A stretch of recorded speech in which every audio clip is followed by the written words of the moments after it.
Hi guys, welcome back to the channel and today we are studying the second part of unit 1 cellular level of the organism।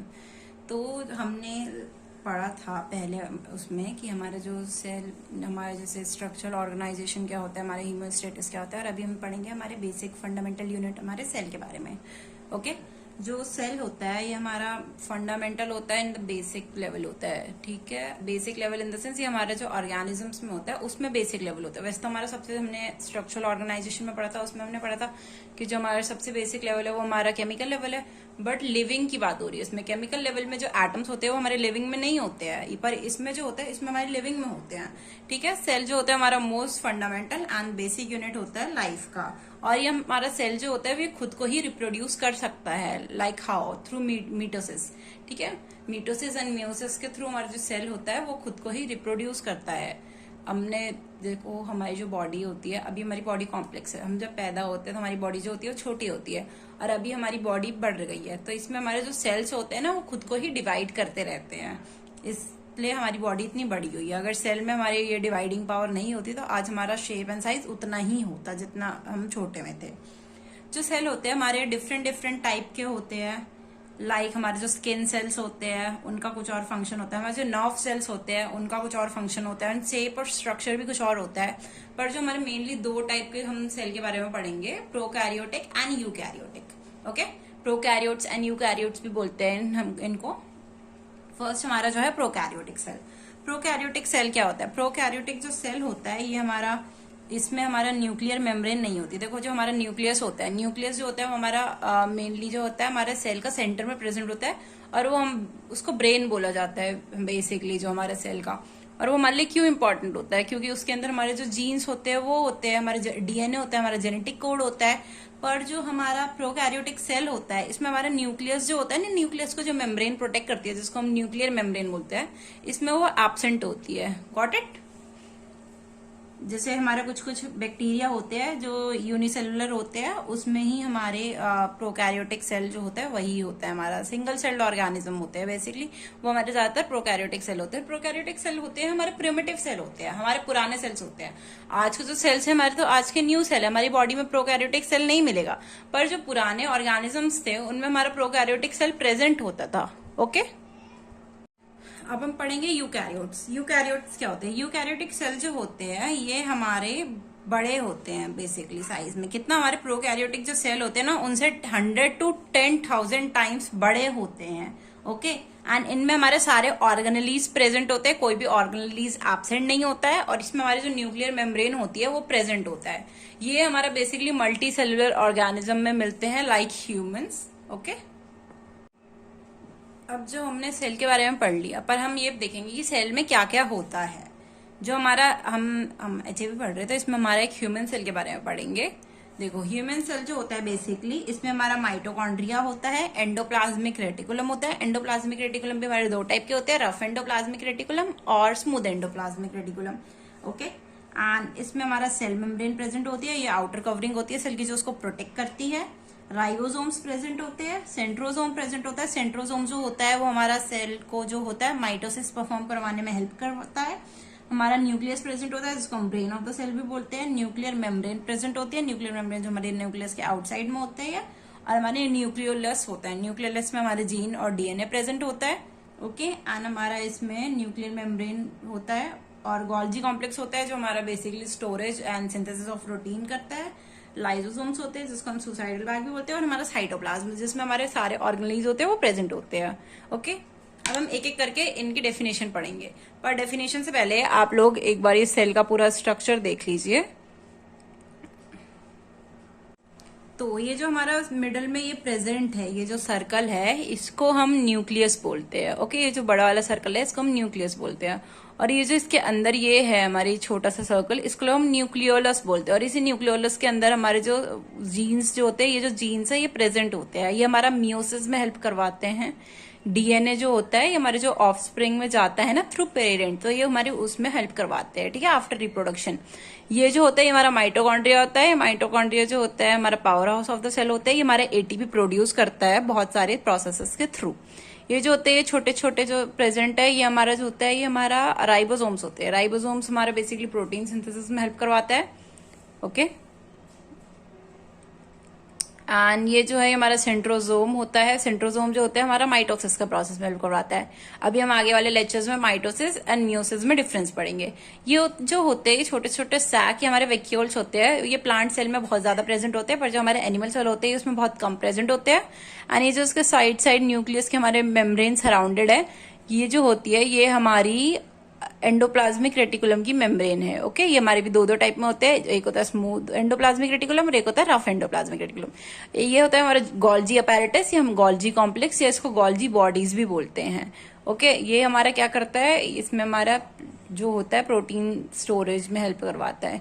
और ये जो इसमें पूरे में present होता है ये ऑर्गेनेलीज, इसमें हम इसको साइटोप्लाज्म बोलते हैं। हमारा जेली लाइक स्ट्रक्चर होता है। और ये जो बाहर होता है हमारा सेल मेम्ब्रेन होता है। ओके, अब हम पढ़ेंगे सेल मेम्ब्रेन क्या होती है। देखो, सेल मेम्ब्रेन जो होती है हमारी आउटर कवरिंग होती है हमारे सेल की, ठीक है। और ये जो इसमें हमारा सेल मेम्ब्रेन जो सेल का होता है ये हमारी आउटर कवरिंग होती है। ये हमारे सेल को प्रोटेक्ट करती है।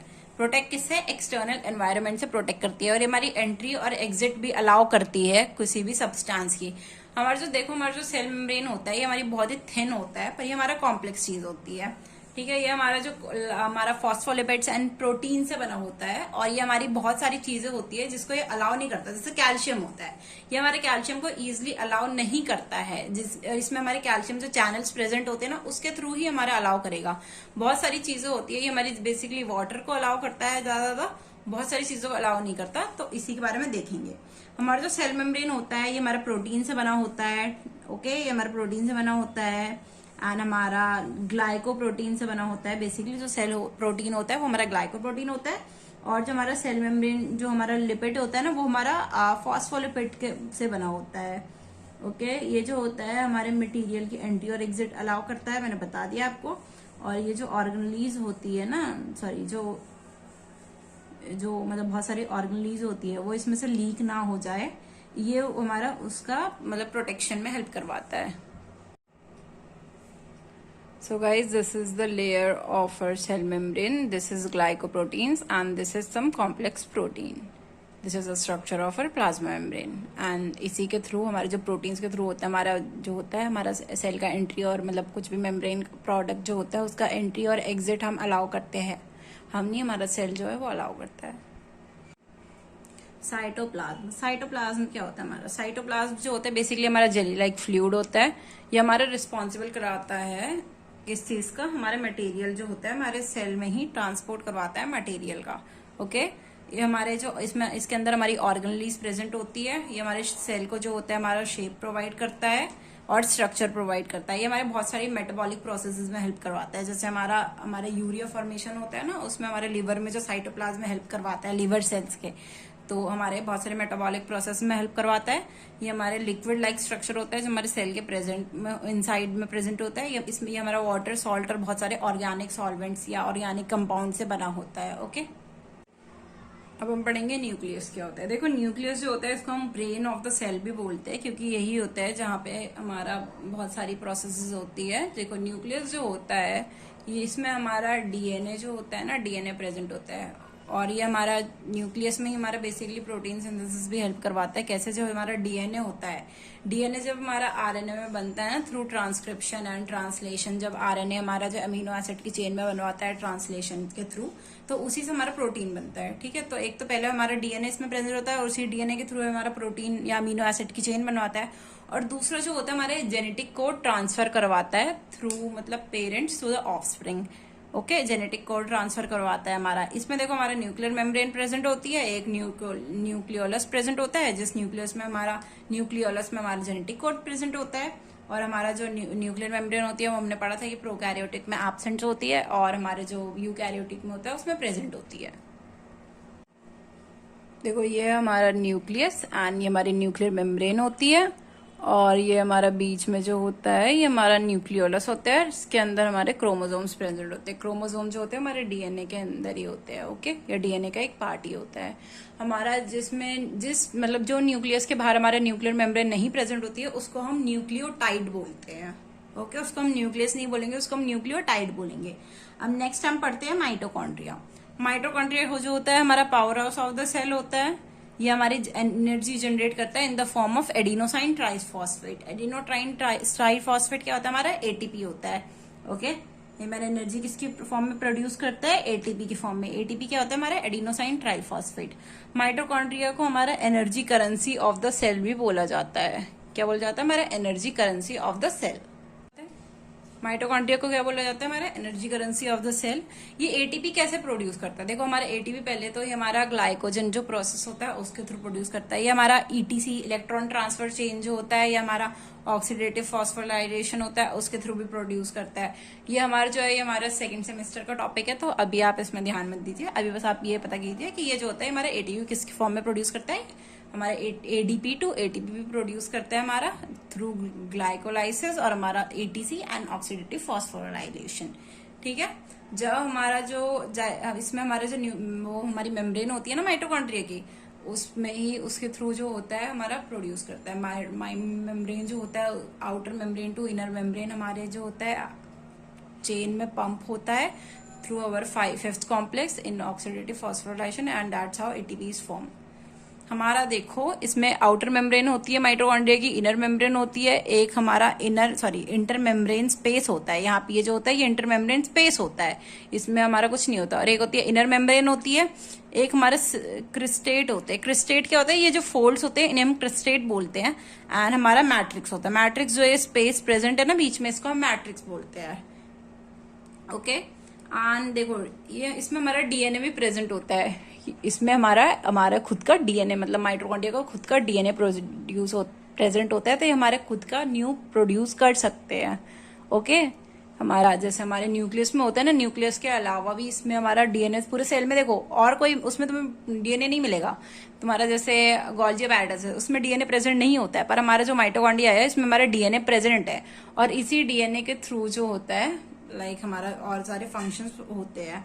ये हमारा स्ट्रक्चर है इसका, ये हमारा इसका मैट्रिक्स है, ये आउटर मेम्ब्रेन है और ये इनर मेम्ब्रेन है। और ये हमारे राइबोसोम्स में इसमें प्रेजेंट होता है। राइबोसोम्स क्यों प्रेजेंट होता है, ताकि थोड़ा सा हमारा प्रोटीन फॉर्मेशन इसमें भी होता है। अब हम पढ़ेंगे एंडोप्लाज्मिक रेटिकुलम। एंडोप्लाज्मिक रेटिकुलम क्या होता है, एंडोप्लाज्मिक रेटिकुलम जो हमारा न्यूक्लियस के हमने फोल्ड पढ़े थे ना, ये जो है हमारा, ये जो हमारे न्यूक्लियस के आसपास जो हमने फोल्ड्स पढ़े थे ना, ये हमारे एंडोप्लाज्मिक रेटिकुलम होते हैं। ओके, हमारे एंडोप्लाज्मिक रेटिकुलम हमारे कॉन्टिन्यूस फोल्ड होते हैं अराउंड द न्यूक्लियर मेम्ब्रेन। हमारे दो पार्ट में डिवाइड होते हैं, एक होता है हमारा आरईआर रफ एंडोप्लाज्मिक रेटिकुलम और एक होता है हमारा एसईआर स्मूथ एंडोप्लाज्मिक रेटिकुलम। जो रफ एंडोप्लाज्मिक रेटिकुलम होता है वो हमारा प्रोटीन सिंथेसिस में हेल्प करवाता है। क्या करवाता है, वो हमारा प्रोटीन सिंथेसिस में हेल्प करवाता है। ओके, क्योंकि देखो उसके जो ऊपर जो होते हैं ना, उसकी मेम्ब्रेन जो होती है रफ एंडोप्लाज्मिक रेटिकुलम में, मतलब देखो बेसिकली तो हमारा एंडोप्लाज्मिक रेटिकुलम होता है, अगर उसके ऊपर हमारे अगर उसके ऊपर हमारे राइबोसोम्स प्रेजेंट होते हैं तो वो हमारा रफ एंडोप्लाज्मिक रेटिकुलम हो जाता है, जो हमारे प्रोटीन का सिंथेसिस करवाता है। और अगर उसके सरफेस पे हमारा राइबोसोम्स नहीं प्रेजेंट होते तो वो हमारा जो होता है वो हमारा स्मूथ एंडोप्लाज्मिक रेटिकुलम बोला जाता है। और जो स्मूथ एंडोप्लाज्मिक रेटिकुलम होता है वो हमारे लिपिड का फॉर्मेशन कराता है, बेसिकली फॉस्फोलिपिड। यानी जो फॉस्फोलिपिड और जो हमारा प्रोटीन होता है ये आपस में जब जाते हैं तो ये हमारा जो सेल मेम्ब्रेन होता है ना, उसकी फॉर्मेशन में हेल्प करवाता है। क्योंकि हमने पढ़ा था ये जो सेल मेम्ब्रेन होता है वो हमारा फॉस्फोलिपिड एंड राइबोसोम से बना होता है। देखो हमारा राइबोसोम्स क्या होते हैं। राइबोसोम्स हमने पढ़ा था कि जो हमारे सेल में राइबोसोम्स जो हमने पढ़ा था कि हमारे जो एंडोप्लाज्मिक रेटिकुलम होते हैं उसके ऊपर प्रेजेंट होते हैं। पर राइबोसोम्स जो होते हैं ना वो हमारे फ्री में भी प्रेजेंट होते हैं, फ्री ओरिजिन में प्रेजेंट होते हैं हमारे कहाँ पे, साइटोप्लाज्म में। राइबोसोम्स जो होते हैं वो स्मॉल एंड टाइनी ग्रैन्यूल्स होते हैं, स्ट्रक्चर ऐसी होता है जो हमारे सरफेस में प्रेजेंट होते हैं एंडोप्लाज्मिक रेटिकुलम के, और या तो हमारे साइटोप्लाज्म में फ्री फॉर्म में प्रेजेंट होते हैं। ये हमारा प्रोटीन सिंथेसिस करते हैं। और ये हमारा जो जेनेटिक कोड होता है ना, प्रोटीन सिंथेसिस कैसे करेंगे, हमारे डीएनए जो होता है ना, डीएनए का जब हमारा ट्रांसक्रिप्शन करवाते हैं, ठीक है, उसके बाद आरएनए बनता है। आरएनए का जब हमारे अमीनो एसिड चेंज बनती है ना थ्रू ट्रांसलेशन, तो ऐसे ही हमारा अमीनो एसिड की सीक्वेंस बना के प्रोटीन उसमें का हेल्प करवाते हैं प्रोटीन फॉर्मेशन में। ओके, क्या होता है, देखो हमारा ये होता है सेलुलर स्ट्रक्चर होता है, मतलब हमारे सेल के अंदर ही होता है ये एक, एंड ये हमारा सेल डिवीजन में हेल्प करवाता है। देखो सेल डिवीजन में हमारा दो टाइप का होता है, एक होता है मीटोसिस, एक होता है मियोसिस। जो मीटोसिस होता है मीटोसिस हमारा सेल का डिवीजन करवाता है, और जो मियोसिस होता है वो हमारा फीटस बनाता है। मियोसिस तब होता है जब हमारा रिप्रोडक्शन होता है, एंड मिटोसिस जो होता है इसमें हमारा नॉर्मल जो सेल होता है वो डिवाइड होता है, ठीक है। देखो, मियोसिस और मिटोसिस का फर्क जो होता है वो हम आगे वाले मतलब इसी चैप्टर में पढ़ेंगे, पर थोड़ा आगे वाली वीडियोस में। अभी हम ये पढ़ते हैं ये सेंट्रोसोम कैसे है। देखो, जो हमारा सेंट्रोसोम होता है वो डिवीजन से पहले तो अपने आप को डिवाइड डुप्लीकेट करना चालू कर देता है, पर जब हमारा डिवीजन स्टार्ट होता है तब ये जो उसके एंड्स होते हैं ना वो एक दूसरे से अपोजिट हो जाते हैं। Okay, and that's how cell divides. Golgi complex क्या होता है, या इसको ही हम गोल्जी अपैरेटस बोलते हैं। गोल्जी जो अपैरेटस होता है या गोल्जी बॉडीज होती है, जो गोल्जी कॉम्प्लेक्स होता है, ये हमारा बहुत ही फोल्डेड लाइक स्ट्रक्चर होता है। ये हमारा पैकेज स्ट्रक्चर होता है। इसका मेन फंक्शन जो होता है हमारा प्रोटीन को स्टोर करता है और फॉर्मेशन भी करता है। ओके, स्टोरेज एंड सैक का फंक्शन है इसका। और इसका एक और फंक्शन है, जो हमारा कॉम्प्लेक्स शुगर होता है उसको हमारे सिंपल शुगर में भी बनवाने में हेल्प करवाता है। लाइसोसोम्स क्या होता है, हमने छोटे में पढ़ा है कि लाइसोसोम्स जो होते हैं उसको हम suicidal bag of the cell भी बोलते हैं। अब देखो इनके कैसे काम करता है। हमारे जो सेल मेम्ब्रेन होती है ना, इसके हमारे एनक्लोज होते हैं ऑर्गन्स होते हैं, ठीक है। जो ऑर्गनलीज होते हैं हमारे मेम्ब्रेन के अंदर होते हैं, साइटोप्लाज्म में होते हैं, और हमारा जो होते हैं नॉर्मल फंक्शन कर रहे होते हैं। अगर हमारे सेल में थोड़ा सा भी डैमेज हो जाता है तो ये जो हमारा जो भी है लाइसोसोम्स है, इसके अंदर हमारे जो थोड़े ऐसे मटेरियल प्रेजेंट होता है या ऐसे एंजाइम प्रेजेंट होते हैं जो हमारे सेल को ही खत्म कर देते हैं। ओके, और जब भी हमारे सेल को डैमेज होता है ये खुद को बर्स्ट कर देते हैं और पूरा जो सेल होता है वही हमारा डिग्रेड हो जाता है, सेल डेथ हो जाती है। ओके, ये पूरा मटेरियल को होता है डाइजेस्ट कर लेते हैं। इसके अंदर ऐसे जो मेम्ब्रेन, एक देखो ये तो मेम्ब्रेन के एनक्लोज होते हैं, जितने भी हमारे एंजाइम होते हैं वो मेम्ब्रेन के एनक्लोज होते हैं। पर अगर हमारे कुछ भी सेल में डिसफंक्शन होता है तो हमारी जो मेम्ब्रेन होती है वो बर्स्ट हो जाती है और सारे केमिकल जो होते हैं रिलीज हो जाते हैं। Thank you for watching, and in the next video we will study the next topic, and this is all about the cell and its structure and its organelles. Thank you.